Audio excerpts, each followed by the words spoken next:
Ciao carissimo carissima, bentornati in un nuovo video. أهلا بيكم في فيديو جديد. معاكم سارة البحيري وننسينيانتي دي إيطاليانو. بدرس إيطالي بقالي 10 سنين، وكمان قناتي على اليوتيوب بقالها حوالي سنتين. النهاردة تعالوا بينا نكمل مع بعض كتابنا فاتشلي فاتشلي، والكورس اللي احنا ابتديناه ليفيلو A1، ونشوف النهاردة حلقتنا بتتكلم عن ايه. تتكلم عن تو أو لي، يعني تو أنت أو لي أو حضرتك. احنا طبعا في أونيزا تشينكوي اللي بتتكلم عن لاكازا. هنشوف النهاردة الجزء بتاع التو اللي هي أنت، واللي اللي هي حضرتك. بيقول إيه؟ in italiano per parlare con qualcuno ci sono due forme. في الإيطالي per parlare عشان تتكلم con qualcuno مع شخص ما ci sono due forme، يعني في شكلين للكلام مع الشخص. أول حاجة informale، الطريقة اللي هي الانفورمالي غير الرسمية. usato con amici e conoscenti، يعني بتستخدم مع الأصدقاء والمعارف. أوكي. والطريقة التانية اللي هي الشكل التاني formale، الطريقة الرسمية في الكلام usato con persone che non conosco، يعني مستخدمة مع الأشخاص che non conosco اللي مش عارفهم. تعال نشوف أول حاجة تو اللي هي بيتقال عليها سيكوندا بيرسونا سينجولاري، هي تاني شخص مفرد. زي ما انتوا عارفين الإيو بيتقال عليها بريما بيرسونا سينجولاري، يعني أول شخصية أو أول شخص مفرد. التو تاني شخص مفرد، اللوي واللي تالت شخص مفرد، وهكذا. فأنا عندي هنا التو بتقول إيه؟ كوميتي كيامي، بصرف الفعل دايما مع التو، فبقول كوميتي كيامي اللي هي ما اسمك. دي dove sei، من أين تكون أنت. quanti anni hai، يعني عندك كم سنة. dove abiti، يعني أين تسكن. che lavoro fai، أي عمل تعمل. ciao، يعني باي باي سلام أو أهلا.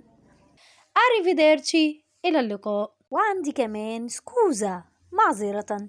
كل دي اتقالت بصيغة التو، فجت في أفعال متصرفة مع التو، زي أول جملة كوميتي كيامي ده فيربو كيامارسي متصرف مع التو.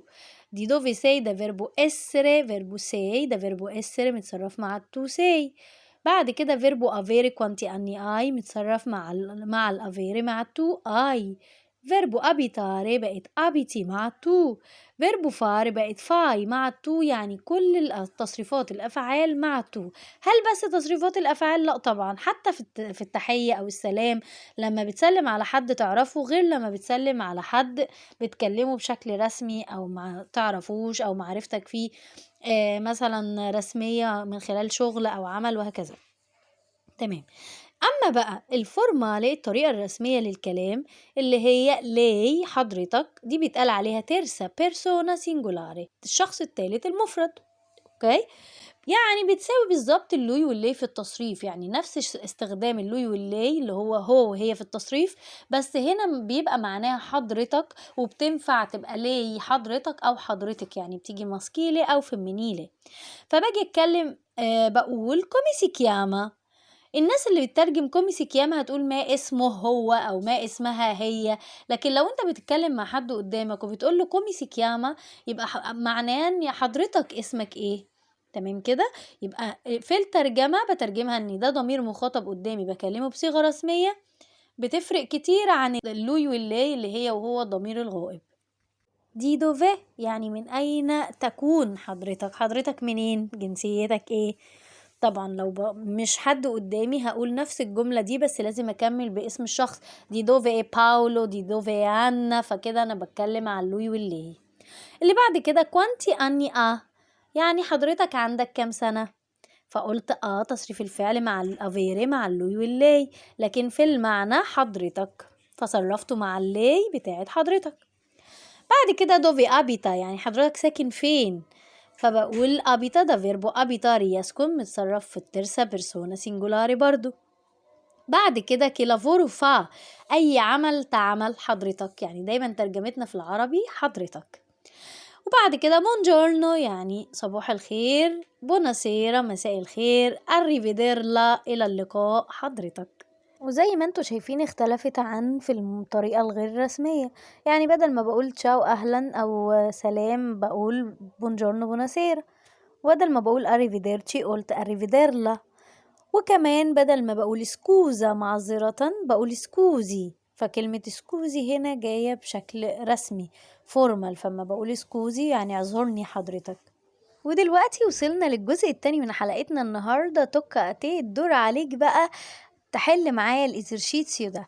بيقول ايه؟ trasforma il testo da informale to a formale lei، يعني حول التست ده أو النص ده من informale شكل غير رسمي مع تو إلى الشكل الرسمي مع lei. عندي أسكولا لابريما طابيلا، هبدأ أقرأ معاكي السؤال وإنت هترد عليا بالإجابة في التحويل بتاعها في الطريقة الفورمالي الرسمية. اوكي، هديك ثواني كده معدودة 2-3 سيكوندي، وبعد كده هقول الإجابة. لو ما كانتش كافية بالنسبة لك مت الفيديو باوزة، حط الفيديو كده اعمل له بوز وجاوب براحتك وبعدين اسمع الإجابة. الديالوجو ده ما بين تمارا وجون. تمارا بتقول تشاو كومي تي كيامي، رد جون قال لها مي كيامو جوني تو. طيب لو أنا عايزة أعمل نفس الشكل ده في المودو فورمالي في الشكل الرسمي هقول بونجورنو كومي. برافي، سي كياما. كومي سي كياما يعني اسم حضرتك ايه؟ رد جون قال مي كيامو جون ايه. برافي، إلي وحضرتك. طيب نرجع تاني للتو. إيو مي كيامو تمارا دي دوفي ساي سونو إنجليزي دي لندرا تو، يعني أنا اسمي تمارا، من أين تكون؟ رد قال لها أنا إنجليزي من لندن، وإنتي؟ طيب في الشكل الرسمي بقى سونو إنجليزي دي لندرا إيه؟ إلي، برافي، وحضرتك؟ راحت رد قايلة سونو روسا دي موسكو، وبرضو في الرسمي قالت سونو روسا دي موسكو، يعني أنا روسية من موسكو. بعد كده سؤال تاني في الشكل غير الرسمي، دا كوانتو تيمبو سي إن إيطاليا. دا كوانتو تيمبو يعني من وقت قد إيه، منذ متى. سي إن إيطاليا أنت تكوني في إيطاليا، أنت في إيطاليا بقالك قد إيه. لو حبينا نسأل السؤال ده بصيغة رسمية هقول دا كوانتو تيمبو إيه إن إيطاليا. برافي، إيه إن إيطاليا يعني حضرتك تكون في إيطاليا أو حضرتك تكوني في إيطاليا. ردت قالت دا نوفي ميزي ما sto per partire، يعني من 9 شهور، بس sto per partire يعني أنا على وشك السفر، أنا خلاص هسافر. وكذلك طبعا الرد ما بيبقاش في أي اختلاف، لأني برد دايما بالإيو سواء بقى حد بيكلمني بصيغة رسمية أو غير رسمية، الرد ما اختلفش، فبرضه بقول دا نوفي ميزي ما sto per partire. جون سأل سؤال تاني وقال لها دوفي فاي، انت رايحة فين؟ أين تذهبي؟ لو هيسألها بشكل رسمي فورمال هيقول لها دوفي. برافي، دوفي فا يعني أين حضرتك ذاهبة. أوكي، تمارا قالت تورنو إن روسيا إيه تو لافوري، يعني أنا راجعة روسيا. راجعة روسيا وإنت بتعمل. لو ده بشكل رسمي هتقول له تورنو إن روسيا، راجعة روسيا إيه. برافو عليكم، إلي لافورا، وحضرتك بتعمل. رد بقى هيقول لها ايه؟ نو sto studiando. نو sto studiando يعني لا أنا لسه بدرس. sto studiando. وبرضه في الشكل الرسمي مفيش اختلاف، نو sto studiando. تمارا سألته سؤال جديد وقالت له stai bene in Italia. stai bene in Italia يعني انت مبسوط في إيطاليا أو شايف مرتاح في إيطاليا زي ما احنا بنقول. لكن لو أنا هقول ده بشكل غير رسمي هقوله ازاي؟ هتسأله تقول له ايه؟ هتقول له برافي، ستا بيني in إيطاليا. بدل ستاي هتبقى ستا متصرفة مع اللي حضرتك. جون رد قال لها سي abbastanza سكوزا ما devo andare، يعني أنا آسف لازم أمشي دلوقتي. لو هيكلمها بشكل رسمي هيقول لها سي abbastanza سكوزي. برافي، سكوزي ما devo andare، معذرة بعتذر من حضرتك لازم أمشي. ردت قالت له تمارا اوكي تشاو. ولو هتكلموا بشكل رسمي هتقول له اوكي arrivederla يعني الى اللقاء حضرتك.